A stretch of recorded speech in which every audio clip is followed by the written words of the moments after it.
sasarannya itu adalah ibu-ibu rumah tangga yang mana mereka itu berjualan sinom. Saya tuh melihat kalau packagingnya bagus gitu ya, orang tuh akan lebih tertarik untuk membeli. Betul. Gitu ya. Kita mendesain alat gitu ya, yang nggak perlu ibunya marut, nggak perlu meres gitu ya, sehingga alatnya sekali masukin bahan-bahannya itu ya sudah keluar dalam bentuk cairan. Sebelumnya kan mereka nggak tahu ya hal tersebut, ya mereka masih taunya adalah secara offline tadi, dititipin ke sana, dititipin ke sini. Sekarang kalau misalkan ada lamaran, misalkan ada ini pesan untuk seserahan gitu kan, sudah harganya pun akan lebih mahal ya, karena packagingnya kan juga lebih mengikuti.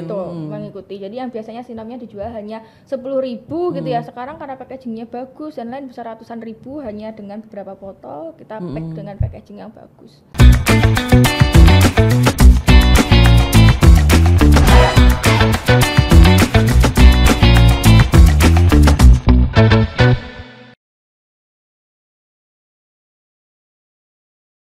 Halo Tribuners, kembali lagi dalam podcast harian Surya dan Tribun Jatim Network.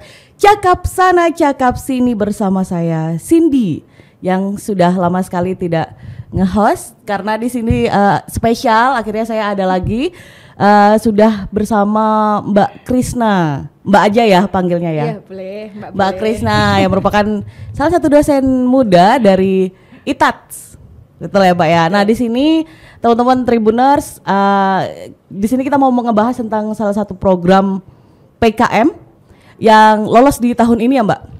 2023. Oh 2023, yang mana dari setiap tahunnya memang dari ITATS ini memang ada program PKM yang lolos begitu ya? Alhamdulillah selalu ada. Selalu ada. Setiap tahun selalu ada, alhamdulillah. Baik, dan untuk di program yang kali ini Mbak, yang 2023 ini mungkin bisa dijelaskan sedikit Mbak tentang programnya? Oke. Jadi programnya kan PKM ya, kepanjangannya adalah pengabdian kepada masyarakat ya, artinya program tersebut itu didanai dari Menristek ya. Kemudian kami sebagai dosen itu mendapatkan dana hibah untuk PKM tersebut, di mana kebetulan objek saya itu di Surabaya aja, jadi nggak jauh-jauh ya. Di Wonokromo Mbak. Di Wonokromo. Iya, di Wonokromo. Nah sasarannya itu adalah ibu-ibu rumah tangga yang mana mereka itu berjualan sinom. Mana cukup jarang loh Mbak ya sekarang ya. Iya. Yang masih jualan sinom. Itu sinom keliling gitu apa gimana? Jadi dititip-titipin. Jadi ditaruh ke kantor A gitu ya, ke kantor B gitu ya, ke kantor C. Tapi beliau juga buka kedai untuk sinom tersebut. Dan itu si sasaran ya? Itu tuh memang bekerja sendiri kah atau memang ada?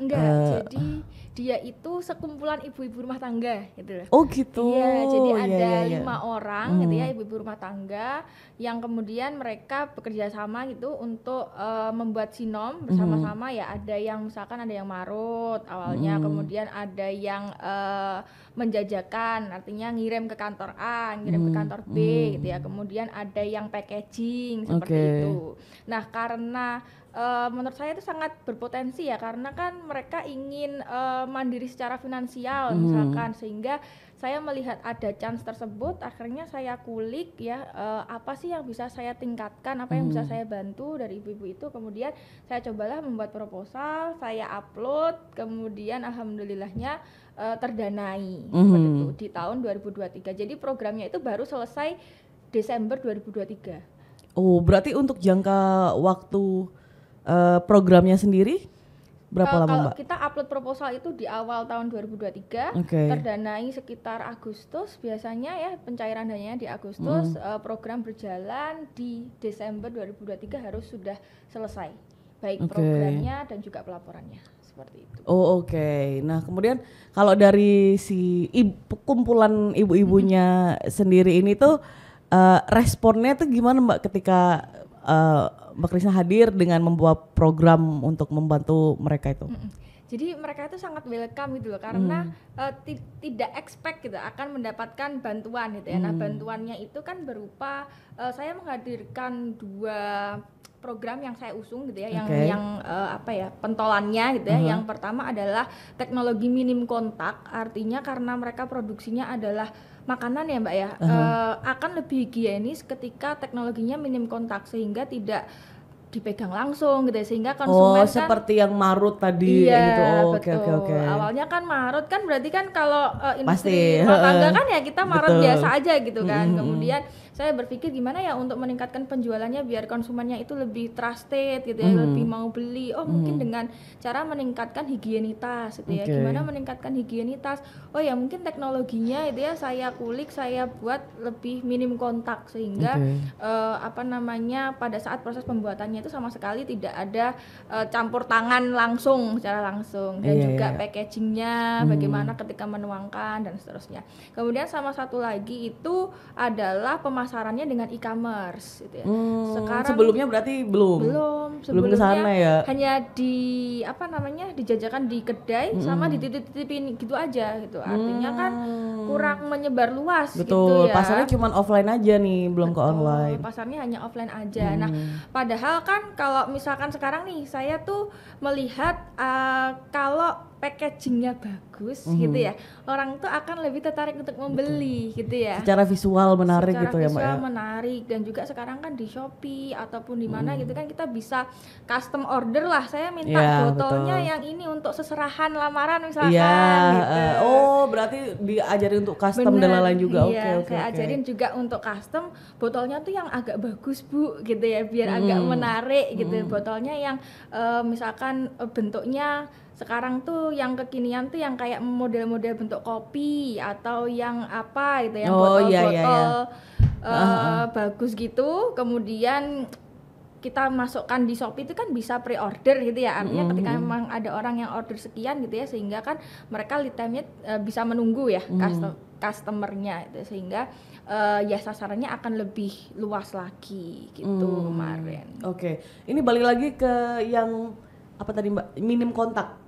Nah itu berarti dari Itasnya sendiri tuh menyediakan alat gitu untuk mereka akhirnya tidak memarut manual sendiri gitu. Betul. Jadi kita mendesain alat gitu ya, yang nggak perlu ibunya marut, nggak perlu meres gitu ya, sehingga alatnya sekali masukin bahan-bahannya itu ya sudah keluar dalam bentuk cairan. Artinya nggak perlu marut manual, nggak perlu meres manual, keluarnya kita masukin ke apa namanya alat teknologi minim kontaknya tadi, keluar sudah dalam bentuk sari gitu ya. Iya. Berarti dari segi waktu juga sangat membantu banget ya. Betul, dari segi waktu sangat membantu. Kalau kita simulasikan biasanya mereka hanya bisa satu hari itu 50 piece lah maksimal gitu ya. Iya itu maksimal ya? Iya maksimal. Ya, karena manual 50. Kali ya? Iya karena manual, kemudian ya kan lama ya, dan juga kecil-kecil gitu loh. Kalau misalkan Sinom itu kan barangnya kan kecil-kecil sehingga butuh waktu lebih lama. Ketika kita simulasikan setelah pakai alat itu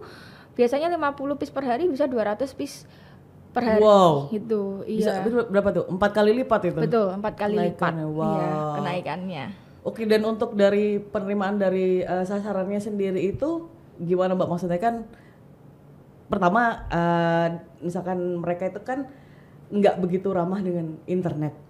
Nah itu tuh ngajarinnya seperti apa? Ada kendala nggak dari? Iya. Jadi memang itu cukup menjadi challenge ya, karena ibu-ibu kemudian kita ajarin daftar di Shopee, kemudian nanti ketika ada order gitu kan, ini masuknya tuh ke rekening Shopee Bu, artinya kita harus narik dulu ke rekening kita gitu kan, yang biasanya mereka kan dapat uangnya kan ya langsung, cash, iya kan? Betul. Nah itu memang agak challenge Mbak, jujur. Tapi kita itu punya tim ya, artinya tidak saya sendiri, saya melibatkan mahasiswa juga. Jadi ada 3 mahasiswa saya yang saya libatkan ke project ini, di mana mahasiswa ya masih usia 20-an kan sangat cepet ya kalau misalkan teknologi itu. Jadi kami mengadakan pendampingan, jadi nggak langsung kita lepas. Jadi kita dampingi terus gitu, artinya ketika ada order ya kita masih apa namanya mendampingi, Bu ini ada order minta tolong ini. Caranya seperti gini. Jadi ada transfer knowledge-nya, jadi nggak tiba-tiba kita ajarin 1 kali penyuluhan selesai, ya nggak akan nggak bisa gitu kan, harus pelan-pelan gitu.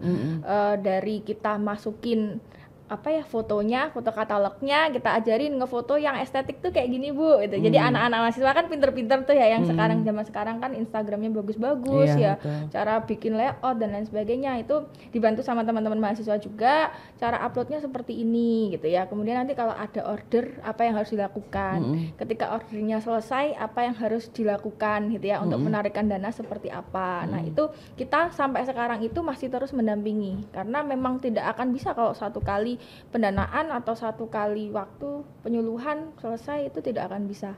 Nah responnya mereka sangat happy ya, artinya oh ya ternyata bisa ya jualan nggak harus di depan rumah gitu. Ternyata bisa sambil melakukan hal-hal yang lain, kemudian orderan datang itu ternyata bisa. Nah sebelumnya kan mereka nggak tahu ya hal tersebut ya, mereka masih taunya adalah secara offline tadi, dititipin ke sana, dititipin ke sini. Sekarang kalau misalkan ada lamaran, misalkan ada ini pesan untuk seserahan gitu kan, sudah harganya pun akan lebih mahal ya, karena packagingnya kan juga lebih mengikuti. Mengikuti. Jadi yang biasanya sinomnya dijual hanya 10.000 gitu ya, sekarang karena packagingnya bagus dan lain bisa ratusan ribu hanya dengan beberapa botol kita pack dengan packaging yang bagus. Oke. Tapi kalau misalkan yang offline-nya itu apakah masih jalan juga setelah masih ada program ini? Masih tetap jalan ya, artinya tetap nggak ditinggal ya? Nggak ditinggal itu ya, itu tetap jalan. Sekarang kita mencoba untuk ya ditambahin dengan yang online gitu ya, artinya memperluas pasar gitu, tapi pasar yang lama tetap berjalan seperti semula. Oke. Berarti Mbak itu kan tadi Mbak Krisna bilang programnya itu harusnya selesai Desember 2023, tapi masih terus pendampingan ya. Itu tuh dari Mbak Krisna sendiri tuh ada jangka waktunya kah atau seperti apa? Batas untuk kayaknya ini bisa dilepas nih gitu. Sampai sekarang ya, karena sekarang masih pertengahan 2024 ya, dan karena kalau teknologi minim kontaknya alhamdulillah sudah bisa sendiri, artinya kan bisa langsung praktek, mungkin pendampingannya 1 bulan lah waktu itu gitu ya, ibu-ibunya sudah bisa langsung jalan sendiri untuk yang teknologi minim kontak. Karena untuk pengoperasiannya itu tidak terlalu sulit, paling kita hanya bantu ketika ada maintenance, misalkan Mbak ini spare partnya rollnya ada yang rusak atau gimana, ini belinya di mana, nah itu masih kita bantu. Toh kita juga di ITATS kan ada lab ya, ada asisten lab juga, sehingga dari mereka itu paling tidak lebih mengerti mesin dibandingkan ibu-ibunya ya kan. Ininya V-beltnya misalkan rusak waktu yang ganti, paling tidak anak-anak saya sudah lebih paham gitu ya, lebih mengerti tentang permesinan seperti itu. Nah kalau misalkan yang sampai teknologi yang e-commerce gitu ya, itu karena memang cukup sulit, jadi sampai sekarang kita masih terus mendampingi. Mungkin nanti sampai ibunya itu bisa benar-benar sampai reviewnya bagus gitu ya. Kemudian feedback dari konsumennya sudah banyak gitu ya. Kemudian penjualannya juga mereka sudah bisa melakukannya secara mandiri, dari upload kemudian menjual sampai proses pengiriman selesai gitu ya. Itu ya mungkin nanti akan kita lepas. Itu sudah, tapi mereka sudah punya rekening dong Mbak untuk yang didaftarkan di e-commerce-nya. Untungnya ya. Sudah. Soalnya kan ada yang benar-benar sama sekali nggak tahu ya, jadi benar-benar yang harus mulai dari nol gitu. Sudah. Kemudian untuk alatnya sendiri Mbak, untuk yang tadi minum kontak berarti apa ya, alat apa sebutnya Mbak Krisna? Kalau saya bilangnya sebenarnya alat parut dan peras yang minim kontak. Kalau sebelumnya kan parut manual, kemudian perasnya manual pakai saringan gitu. Kalau sekarang tuh ada mesinnya gitu ya, kemudian kita seperti apa ya istilahnya, parut kelapa gitu loh Mbak, kita masukin ke atas gitu ya, tapi dia bisa bekerja sekaligus meres. Kalau parut kelapa biasanya kan hanya keluarnya kan ampas kelapa Masian. Punya saya itu keluarnya langsung air. Jadi air, sarinya dan juga ampasnya itu berbeda gitu ya? Bisa, betul. Untuk yang sampahnya itu hasil perahannya itu yang bukan air itu masih bisa kita pakai terus sampai benar-benar nggak keluar air sama sekali gitu. Artinya kan sangat lebih mempermudah dan juga lebih cepat juga itu, karena kan misalkan keluar ya kita masukin lagi ke atas, kita masukin lagi tinggal ke atas, begini-begini aja ya kan, sampai benar-benar sarinya habis. Jadi nggak perlu yang kalau misalkan kelapa gitu kan, kalau misalkan santan itu kasih air gitu, nggak perlu ya? Nggak perlu. Bener-bener sarinya yang diambil. Bener sarinya. Baru nanti di pengolahan berikutnya kan ditambahkan gula, misalnya gula merah, kemudian ya air yang sudah mendidih dan lain sebagainya itu diproses berikutnya. Gitu. Tapi kalau di awal teknologi minim kontaknya benar-benar sarinya aja, nggak ditambahin air sama sekali. Tapi itu oke juga ya Mbak. Maksudnya kayaknya bisa nggak cuma buat sinom deh kayaknya. Betul. Iya, ibunya kemarin juga bilang loh Mbak, berarti ini sebenarnya bisa buat hal-hal yang lain ya. Misalkan ketela atau apa itu loh bisa aja gitu. Cuman ya harus proses untuk pembersihan dulu. Kayak mereka kan habis dipakai sinom gitu ya. Kita harus bersihin filternya dulu sampai yang bawah, sampai kita cuci, baru kita sikat gitu ya, baru untuk proses berikutnya. Atau kalau dari orang industri bilangnya itu change over, proses change over ya, dari produk satu ke produk berikutnya. Jadi nggak bisa habis A B nggak bisa. Nyucinya dulu. Bener, jadi harus steril dulu kan, harus bersih dulu biar nggak bau sinom gitu misalkan, baru nanti kita boleh untuk produk yang lain gitu. Misalkan ibunya mau expand gitu ya, misalkan berpikir bahwa ternyata nggak cuma sinom nih, ada sari yang lain yang bisa gitu, misalkan susu kedelai atau apa gitu ya bisa aja kalau misalnya itu boleh saja dari kami, nggak masalah ya. Untuk ekspansi produk toh juga akan meningkatkan produktivitas mereka, ekonominya juga akan meningkat, variasi minumannya akan lebih banyak gitu ya. Konsumen kan akan lebih bisa beli ini campur ini gitu ya, akan lebih tertarik. Kalau untuk proses pembuatan itu kan berarti bikin sendiri ya Mbak ya? Bikin sendiri alatnya. Alatnya itu berapa lama Mbak? Kalau alatnya ya memang lama dari saya itu mungkin Februari kita sudah mulai merancang kayak desainnya gitu ya. Kemudian setelah merancang desain kita sesuaikan juga yang penggunanya itu siapa gitu ya. Misalkan ukurannya sekian, karena kalau misalkan alatnya terlalu besar juga kan dari penggunanya tidak sesuai kan, jadinya ya males pakai juga gitu ya, karena terlalu berat misalkan, karena terlalu besar space-nya, karena produktivitasnya malah mesinnya itu misalkan kalau listriknya terlalu mahal kan juga ibunya nggak akan mau ya kalau dari sisi UMKM betul. Jadi harus menyeimbangkan yang faktor-faktor lainnya juga ya Mbak ya, karena malah memberatkan ya kalau misalkan kita ngasih alat yang bagus gitu ya, sekian watt gitu, tapi kan malah nggak dipakai gitu ya nantinya. Malah sayang ya. Bener, malah sayang. Jadi kita harus kulik dulu, ternyata sesuainya seperti ini terhadap usernya. Akhirnya saya membuat desain, kemudian dibantu sama teman-teman mahasiswa untuk merakit alatnya itu tadi. Berapa lama prosesnya itu? Kayaknya hampir 2 bulan untuk dari desain ya, dari desain awal sampai alatnya jadi. Itu mungkin 2 bulan. Itu sudah trial error ya? Trial error. Baru setelah 2 bulan itu kita bisa training ibu-ibunya untuk pakai alat tersebut. Oke. Wah, ini menarik banget ya. Kalau untuk dari Mbak Krisa sendiri, jadi kan gini, itu kan bisa menjadikan contoh ya untuk apa sebenarnya UMKM. Iya, bisa UMKM lain bisa melakukan dengan cara yang seperti itu juga gitu loh. Tidak hanya dengan manual, hanya bisa tadi cuman 50 botol aja. Kemudian dengan adanya program PKM ini bisa jadi 200 botol. Dan juga ekspansi pasar juga dari yang awalnya offline menjadi online, variasinya bisa produk juga betul, dari yang mungkin standar botol kemudian jadi lebih cantik dengan lebih bagus gitu. Dengan dan ibu-ibu UMKM-nya bisa mendapatkan margin yang lebih harusnya kan, dengan yang kayak gitu-gitu. Dan juga ini Mbak, untuk mendapatkan kayak PIRT gitu ya, atau PIRT itu produksi industri rumah tangga, dan juga kehalalan biasanya itu tuh akan lebih mudah kalau misalkan peralatannya lebih bagus gitu. Maksudnya peralatannya lebih advance gitu ya.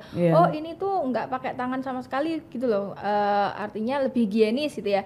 Jadi izin PIRT-nya juga akan lebih mudah untuk dikeluarkan gitu ya. Sehingga customer kan kalau ada sertifikat halal misalkan, kemudian ada PIRT, kan kita jadi akan lebih percaya gitu ya, akan lebih trusted. Sama kayak kita kalau mau beli kosmetik, kalau nggak BPOM kan sekarang nggak mau gitu ya, sama seperti itu. Jadi jadi memang tidak hanya membantu di bidang penjualnya saja ya Mbak, tapi nanti untuk kedepannya itu membawa manfaat gitu loh buat mereka juga. Oke, menarik banget. Nah, tapi berarti sebelumnya memang belum ada sertifikasi dan lain-lain ya dari belum ibu-ibu ada, betul, belum ada. Jadi kami bantu untuk PIRT waktu itu, alhamdulillah PIRT-nya sudah keluar.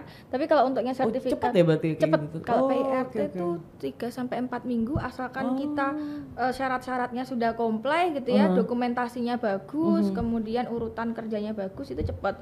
Kalau yang halal itu kebetulan memang cukup lama gitu ya. Jadi sampai sekarang belum keluar untuk sertifikasi halalnya. Tapi ya semoga aja akan cepat keluar gitu ya, sehingga kan brandingnya akan lebih bagus lagi gitu ya. Kalau ini nih produknya udah halal gitu ya. Di packagingnya kan juga kita bisa ngasih label halal. Betul. Gitu ya. Itu berarti repackage juga ya untuk desain packagingnya? Betul, jadi kita bantu juga buatin stiker ya. Awalnya tuh kan nggak ada brandnya sama sekali Mbak, jadi kayak cuman di ininya pun nggak ada di apa? Kan ini botolnya terus dikelilingin gitu nggak ada juga? Ya awalnya tuh ada, cuman sinom gitu aja. Oh, sinom Bu okay, Amenah, jadi nggak ada logo, jadi benar-benar kayak kurang menarik gitu loh. Kalau sekarang kan icon-iconnya kan sudah lucu-lucu ya. Teman-teman mahasiswa juga sih yang bantu gitu ya, tolong buatin logo gitu ya. Mereka bikinin logo, tanya ibu, Bu ini sesuai apa enggak logonya sama apa namanya yang ibu inginkan gitu. Kemudian kita cetakin stiker dan juga packagingnya, sehingga ya packagingnya sekarang sudah lebih bagus.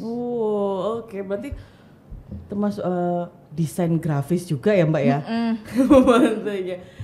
Oke. Ini menarik banget teman-teman. Kalau misalkan dari Mbak Krisna sendiri, kemudian mungkin harapannya deh untuk ke ibu-ibu ke depannya itu tadi, ibu-ibu sasarannya itu. Jadi harapannya adalah ini nggak ada waktu yang telat gitu ya untuk belajar. Itu artinya ibu-ibu yang dari awalnya nggak ngerti sama sekali per-Shopee-an gitu ya, sekarang itu ya jadi lebih tahu gitu ya. Kemudian kalau mau belajar sebenarnya pakainya itu kan gampang karena kan ya sudah hafal gitu ya, caranya upload seperti apa, ini seperti apa, itu juga apa namanya akan sangat memudahkan proses berikutnya gitu ya. Penjualannya juga akan lebih banyak gitu ya, pasarnya juga akan lebih luas gitu ya. Dan juga bahwa ini jangan tertutup gitu, artinya dari kita itu sebagai dosen itu kan ada tridharma perguruan tinggi.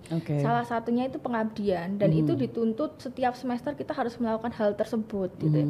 Sehingga ketika ada manfaat atau ketika ada kesempatan gitu ya jangan menutup diri gitu ya. Artinya ayolah kita bersama-sama gitu ya, karena dari saya juga happy gitu ya, artinya bisa membantu gitu ya. Dari mereka kan juga pasti akan happy juga karena produktivitasnya akan lebih meningkat. Artinya benar-benar tepat sasaran gitu ya, yang membutuhkan ya. Jadi program dari pemerintah, dari Menristek juga akan benar-benar terlaksana dengan bagus dari PKM ini, karena kan kembali ke masyarakat ya. Betul. Program pengabdian masyarakat gitu, sehingga itu akan benar-benar apa ya, dari hulu ke hilir gitu ya. Betul. Jadi pemerintah programnya udah bagus nih, kita sebagai pelaksana gitu ya, jadi objeknya juga ya ayo kita kerjasama bareng gitu, sehingga itu akan sangat benar-benar membantu program pemerintah gitu.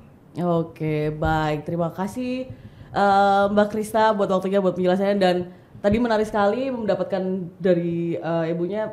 Maksudnya saya nggak ikut dalam programnya, tapi kerasa banget kayaknya itu bakal bermanfaat banget ke depannya. Akan menjadi semaju apa nanti ke depannya, we'll see. Dari ibu-ibunya juga. Oke, terima kasih Mbak Krisna atas waktunya sudah main-main di podcast Tribun Jatim Network. Teman-teman, ini habis ini akan ada dosen muda lainnya yang akan ngobrolin tentang program PKM lainnya juga dari ITATS. Jadi jangan kemana-mana, tetap di Cakap Sana Cakap Sini. Terima kasih Mbak Krisna.